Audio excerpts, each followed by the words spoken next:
আকাশ প্রতিরক্ষা আসসালামু ব্যবস্থা আলাইকুম সম্মানিত দর্শক মণ্ডলী, কেমন আছেন? আমি মোহাম্মদ শফিকুল ইসলাম।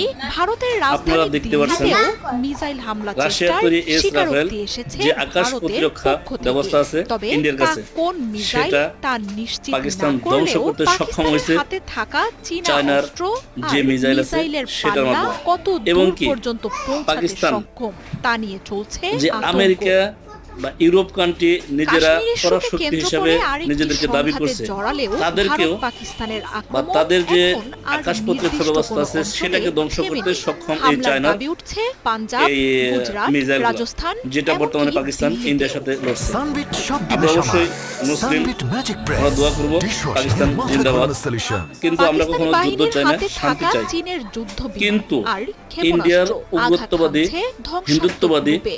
ভারতে হামলা আর দাঙ্গাবাজ নিজেদের মোদী প্রতিরক্ষায় সরকার চীনা যুদ্ধ বিমান, ওর জন্য ড্রোন, যুদ্ধটা লাগছে। ক্ষেপণাস্ত্র